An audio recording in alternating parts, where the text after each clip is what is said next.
Donc, il y a ces éléments dont on ne parle pas souvent. Et peut-être qu'il faut, c'est un rôle de pédagogue pour nous tous, de le faire comprendre aux jeunes générations. Donc, je disais que la coexistence des deux religions... Quels sont les autres gros empires à la même période à peu près sur le continent? En Afrique, les principaux empires... dans cette tranche, 12e, 16e donc tout l'Ouest, le Sahel, le Sud Sahel, jusque dans la zone forestière, est dominé par le Mali. Pour mettre en esclavage un individu, un des phénomènes importants, c'est de le construire comme autre, de construire une altérité.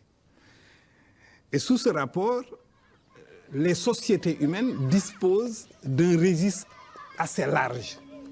On peut utiliser la différence de couleur de peau, la différence de religion.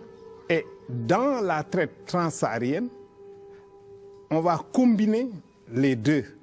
La conversion des populations sahéliennes pousse les marchands et les guerriers à razzier des esclaves encore plus loin. La traite s'étend au sud de l'empire du Mali, où vivent des populations animistes que le géographe arabe Al-Dimashqi relègue dans les franges de l'humanité.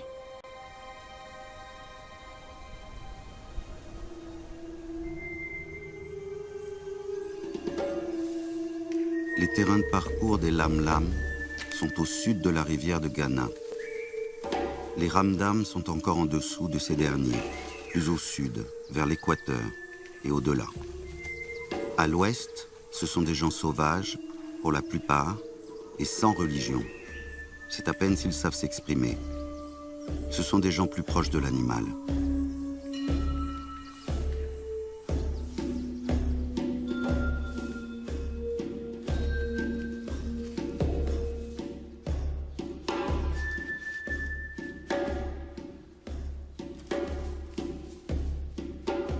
Tous les auteurs arabes à peu près, depuis Al-Bakri, Al-Idrissi et les autres, parlent de lam-lam, alors c'est souvent dam-dam, niam-niam même quelquefois. Ils les décrivent d'abord comme des, j'hésite à dire des hommes, parce que tels qu'ils les décrivent, ils sont à la limite de l'humanité. C'est des anthropophages, ils sont absolument en dehors du monde civilisé. Alors les lam-lam seraient à la limite les derniers des Noirs. Et à la limite, est-ce qu'ils sont même des hommes? Est-ce que ça va très loin, hein, la description des lam-lam. C'est vraiment des gens qui ne fonctionnent pas comme... voilà. Donc, par conséquent, les réduire en esclavage posait moins de problèmes du point de vue de la théologie, du point de vue moral. Et puis, il y a un autre point important qu'il faut relever, c'est le respect de la dignité humaine. Il dit, n'humilie pas ton ennemi. Vaut mieux le tuer. C'est le droit de la guerre. C'est ce que nous connaissons aujourd'hui dans nos guerres modernes. Il y a une place importante qu'il réserve aussi à la femme. L'égalité dont on parle actuellement dans les pays occidentaux, nous déjà, lui, il l'avait déjà compris. Il y a aussi ce respect de la nature. Il y avait un moment pour faire la chasse, il y a un autre moment où la chasse était interdite. Donc, voilà quelqu'un... L'écologie. Oui, l'écologie, l'environnement, l'écologie. Officiellement, ici en Occident, a été faite en 1948 à l'ONU, la proclamation des droits de l'homme. Mais nous, on a voulu remonter jusqu'à notre première déclaration des droits de l'homme qui a été faite en 1212. Tout le monde connaît la charte du monde, hein, j'espère en tout cas. Et puis, la notion de bien. Parce que déjà, la propriété, il en parle là, dans la charte.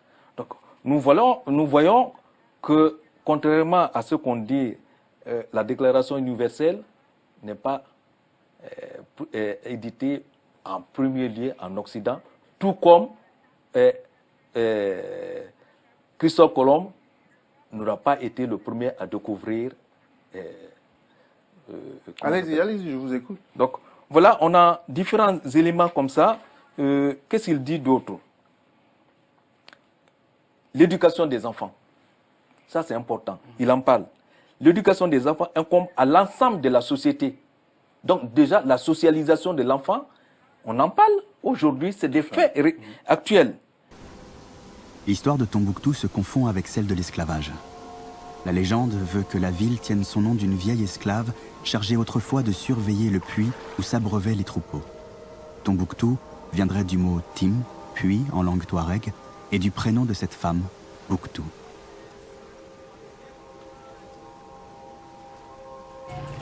Aujourd'hui encore, le nord du Mali demeure une société de castes. À Tombouctou, l'ascendance détermine le rang. On est libre ou captif selon son nom et sa lignée. Bravo, mon cher neveu. Il faut que je voie ça de mes propres yeux. Tu passeras le test que passent nos soldats. Un test pour l'armée? Avec des soldats? Des vrais? On peut y aller maintenant? Non, tu dois te reposer quelques jours pour bien récupérer. Ah, ça me fait tellement plaisir de te voir marcher, Diatta, et de marcher avec toi. Les jumeaux ont essayé leur nouveau remède. Ça n'a pas marché. Ils disent qu'elle ne verra plus le jour. Je viens d'apprendre que les hommes de Soumangourou ont pris un 3e royaume. 3 royaumes en 3 jours. À cause de cet inconscient de Dankara, c'est tout le mandé que ce sorcier va finir par prendre. Tout le mandé sauf le Mena. J'espère que ce Soumangourou réduira Niani en cendres. Ne dis pas ça, fils. Le ciel n'est pas le village des oiseaux. Tu es un enfant de Niani après tout. Félicitations, mon fils. Je savais que tu réussirais le test. Oui, maman. Je suis soldat. Et notre première campagne ne va pas tarder. Quand Soumangourou aura tous les autres royaumes entre ses griffes, il finira par nous attaquer. Nous devons donc avoir nous aussi des alliés, de gré ou de force. Va leur dire que le roi ne les recevra pas et qu'ils partent. Diatta, on ne peut pas renvoyer des gens sans savoir ce qu'ils veulent. Calme-toi. Où vas-tu, Diatta? Je ne peux pas rester dans la même pièce que de telles personnes. Reste, fils. Nos hôtes ont pu se rafraîchir? Ah oui, merci, oncle de Diatta. On a même bien mangé. Bien.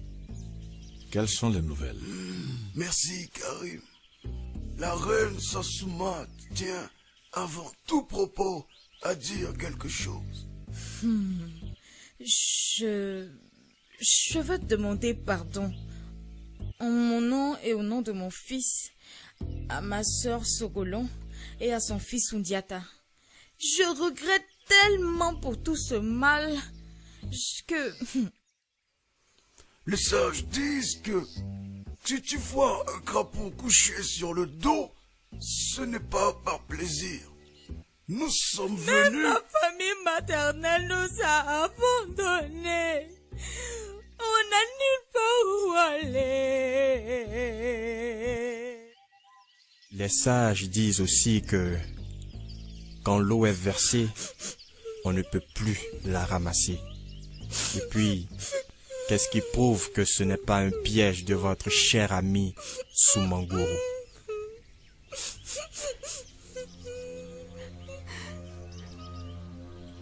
Je sais que c'est sincère. Je te pardonne, Sassouma. Majesté, la deuxième nouvelle est que nous sommes venus vous demander votre aide pour reprendre Niani des griffes de cet assoiffé de pouvoir et installer notre roi légitime, Sundiata Keïta. Moi, j'ai démissionné. Je ne suis le roi de personne. Je suis bien ici. Je suis général. Diatta, on ne dit pas de mal des bovins devant les bœufs. On va en discuter. Pour l'heure, installons nos hôtes et sachez que vous pouvez rester ici autant que vous le voulez.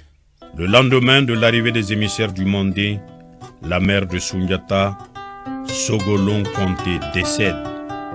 Plus rien ne retient le jeune prince à Mema.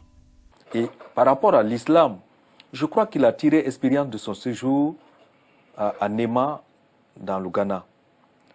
Parce que le Ghana a connu la chute grâce à cause, de l'islamisation et ensuite de l'or. Et je crois qu'il a compris qu'il fallait laisser la liberté à chacun de pratiquer sa religion, ce qui permettait une ouverture sur le monde, parce que ça aussi, c'est très important dans notre histoire. Le Moyen-Âge européen correspond chez nous, en Afrique de l'Ouest, à une période de stabilité. Oui, pendant qu'en Europe, le Moyen-Âge, c'est ça, c'est important. C'est le chaos. C'est la guerre, c'est le chaos. Alors, il y a énormément de prospérité en Afrique à ce moment-là. Il y a une prospérité, il y a des empires qui naissent, des grands empires, et qui sont organisés.